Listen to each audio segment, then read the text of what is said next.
Hola, ¿cómo están? En esta ocasión quiero hablarles de un personaje que ha marcado la historia, un personaje muy relevante y que creo que de alguna manera todos podemos parecernos a él, en pequeña o en gran manera, y se trata de Pedro, de Cefas. Pedro sin duda es un personaje muy importante en los primeros años de la iglesia, pero particularmente su vida es algo que pues no es muy común.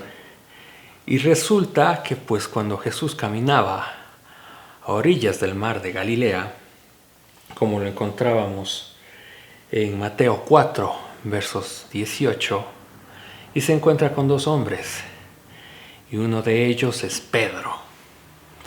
Y justamente el maestro le invita a seguirlo. Pedro, sin dudarlo ni pensarlo dos veces, decide seguirlo.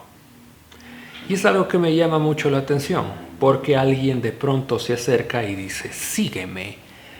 Y la otra persona lo deja y lo abandona todo. Y es importante entrar en contexto, ¿no? Para tener más claro aquella escena que marcaría la vida de este discípulo. Y es que en el sistema educativo judío era un sistema educativo muy exigente. Pedro se encontraba ya trabajando. Sin embargo, hay que tener en cuenta ciertos detalles de lo que pudo haber sido la vida de Pedro. Y es que el sistema judío educativo tenía 3 etapas. Y la primera era Bet Sefer, donde el niño judío de 5 a 10 años se tenía que estudiar y saber de memoria los primeros libros de la Biblia, ¿no? Tenía que aprendérselo de memoria, tendría que recitárselo literalmente. Entre la edad de 5 a 10 años, tenía que conocer a detalle y a profundidad todo el Pentateuco. Por eso indicábamos que era un sistema educativo bastante exigente. Ahora bien, la siguiente etapa era el Bet Talmud. Pero muchos de ellos no llegaban a esta etapa, justamente por la exigencia y dedicación que implicaba su sistema educativo. Muchos a la edad de 11 años empezaban a aprender el oficio familiar. Si sus padres eran carpinteros, los hijos aprendían sobre carpintería. Si el padre era pescador, aprendían esta profesión. Y un detalle que debemos tener en cuenta es que justamente cuando Pedro se encuentra con Jesús y Jesús lo llama, Pedro estaba pescando.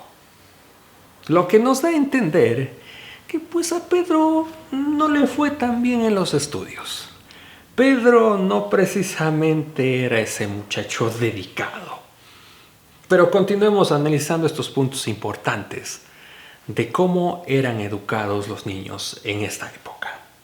En el Bet Talmud, el niño judío de la edad de entre 10 a 15 años tenía que aprender sobre los profetas mayores, profetas menores, los salmos, proverbios, libros históricos. En resumen, tenía que dominar hasta la edad de 15 años todo el Antiguo Testamento.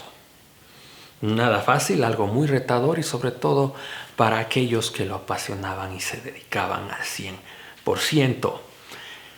Esto me lleva a una clara verdad y por eso es muy valioso ponernos a analizar y leer entre líneas de lo que Jesús estaba buscando, de lo que Jesús estaba mostrando al mundo, y un maestro y un rabino que hacía las cosas completamente distintas. Él no precisamente estaba buscando a los chicos más eruditos, más cultos, más preparados. Buscaba a gente con un corazón dispuesto a servir, con un corazón dispuesto a llenar justamente el vacío que tenían los demás y ese vacío que podía llenarse con la verdad de Dios. Ahora bien, Estábamos hablando de 3 etapas que tenía el sistema educativo de aquella época. Y además del Bet Talmud, vendría el Bet Midrash. Y tú dirás, bueno, ¿y ahora qué más falta? Y esta es una etapa muy interesante y es aquí donde vamos a aprender el gran valor que tenía una palabra y en este contexto en el que se desarrolla esta escena entre Jesús y Pedro. En el Bet Midrash, el joven de 15 a 30 años dejaba la sinagoga local para seguir a un rabino y aprender sus interpretaciones de la Torá. Ahora bien, no es que tú ibas y te dirigías al rabino y decías, muy bien, yo quiero aprender más de la Torá, quiero que me compartas todos tus conocimientos al rabino. No es que le decías eso, no. El rabino te evaluaba si eras apto, si eras idóneo, si tenías las capacidades a más del deseo por continuar y ser justamente su discípulo. No cualquiera podía, y en aquella época para toda familia, que a uno de nuestros hijos en el hogar un rabino le diga que lo siga, era algo de gran honor y que pues sin duda acrecentaba la buena reputación de una familia. No todos podían. En el caso que el joven judío se equivoque y no estaba apto, pues bueno, el rabino de una manera muy cortés le decía, se ve que eres un hombre que gustas y sigues a Dios, pero sin embargo tal vez no es el momento y no estás preparado aún, no estás calificado para continuar en esta etapa de estudios. ¿Por qué Pedro lo dejó todo? Porque justamente en este escenario tan atípico, pero sin duda lleno de gracia de Dios, alguien que no estaba calificado, un nuevo rabino llegó al pueblo y le dijo a Pedro, sígueme. Esta palabra es tan valiosa porque cuando un rabino le decía a un joven, sígueme, era la señal clara de que era aprobado y era apto para ser discípulo. Una persona que no culminó sus estudios, una persona que, bueno, no le fue tan bien en esta área como mencionábamos, y que llegue el Hijo de Dios, que llegue un rabino que hace las cosas completamente distintas y nos diga, sígueme, no había que pensarlo 2 veces. Y por esta razón, Pedro decide pausar todo su estilo de vida anterior, su rutina, porque algo extraordinario sucedió en aquella ocasión. Y creo que en esto, por eso mencionaba en un inicio, que nos podemos parecer un poco o en gran manera a Pedro. En resumen, creo que todos tenemos un Pedrito dentro. Y es que cuando Dios nos llama y cuando Él nos busca, muchas veces nos limitamos en exceso. Decimos, pero yo no estoy preparado. ¿Yo quién soy? No soy un gran líder que conoce. No soy alguien que sabe al derecho y al revés, como veíamos aquí las escrituras, que conoce la palabra. Pero yo por mi pasado, ¿cómo puedo hablar de Dios? ¿Quién soy yo? Y ahí viene un gravísimo problema. Y Pedro nos está dando una gran lección de valentía y sobre todo de sabiduría. Yo no sé cómo está tu pasado. Tal vez Dios sí lo conoce a detalle. ¿Y sabes qué es lo mejor de todo? Que a pesar de eso, a pesar de eso, su amor es tan auténtico y tan real que no te está condicionando. Hoy seguramente te está diciendo, sígueme. Tú tal vez en esta ocasión, mientras ves este video, te lo has estado cuestionando. ¿Será que yo pueda estar cerca de Dios? ¿Será que alguien como yo puede tener una vida distinta? ¿Puede haber un cambio real? Sí puede haber.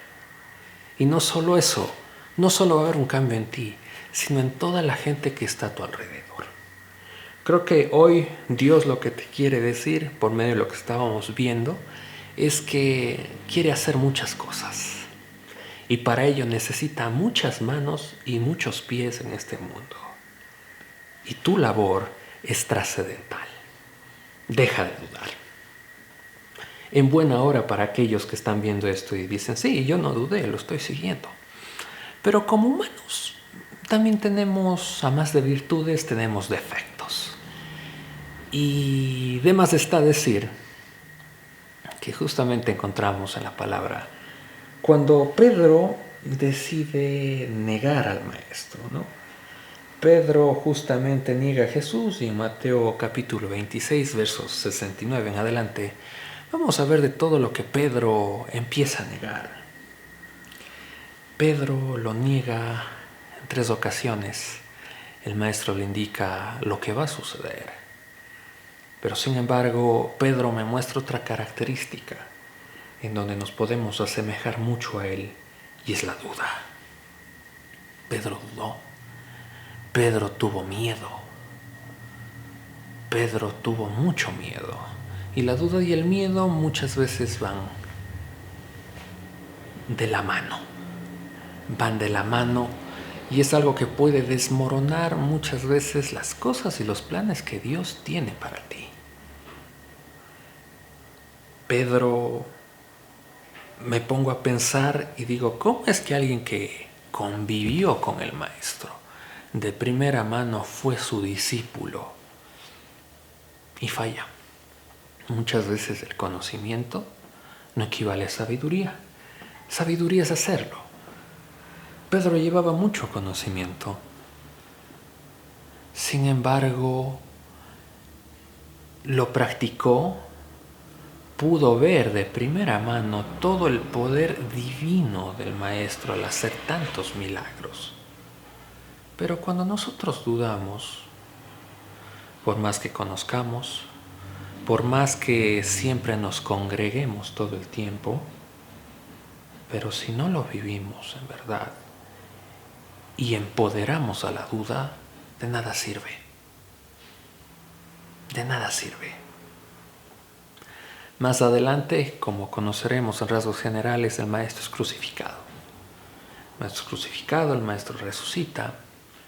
Y aquí viene algo fascinante que Pedro hace, y a pesar de sus defectos, es alguien a quien siempre debemos admirar. Pedro falló.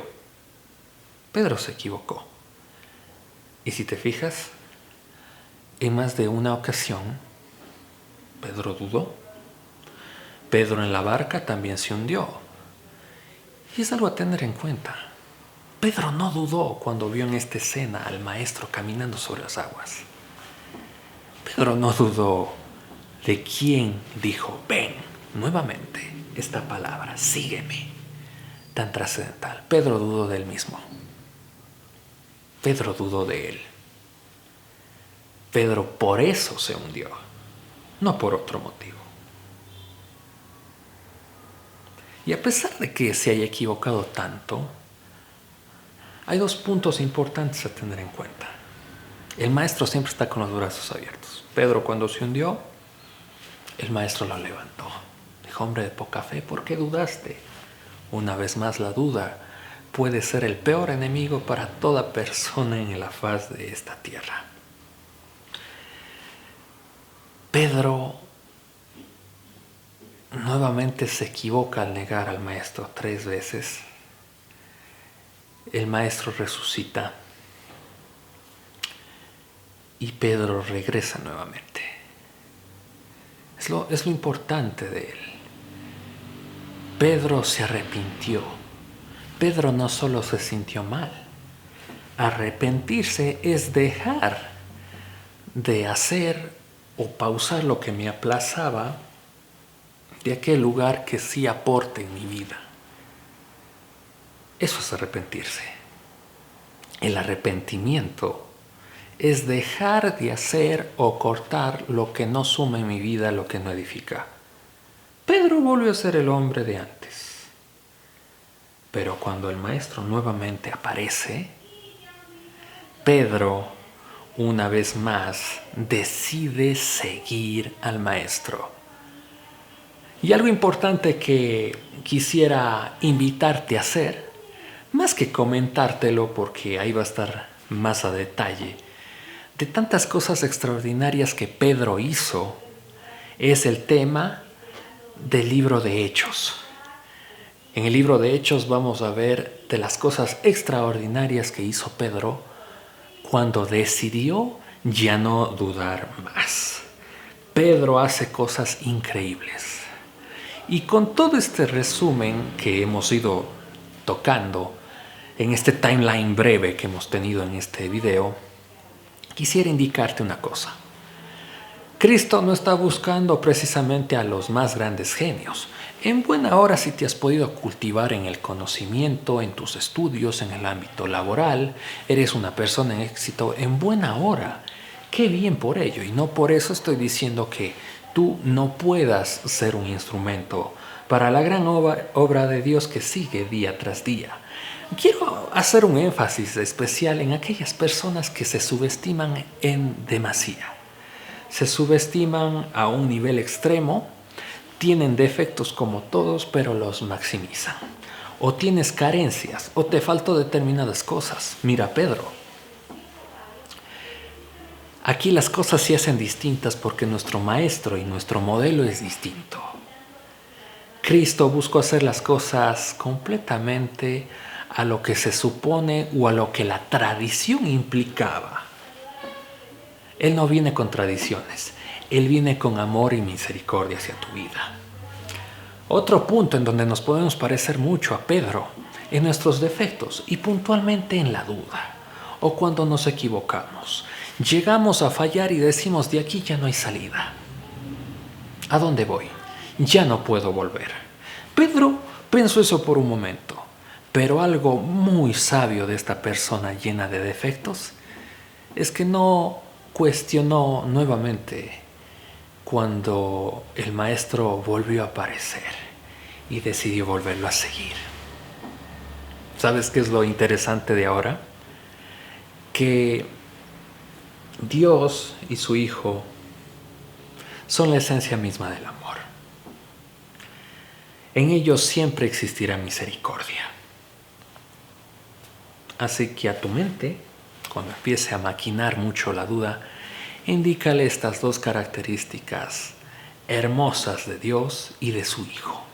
Cristo siempre está con los brazos abiertos. Te encuentras en un desierto y muchas veces por lamentarnos, agobiarnos y latigarnos, no nos damos cuenta que el Hijo de Dios está ahí con un vaso, esperándonos siempre para calmar nuestra sed y con unos brazos abiertos.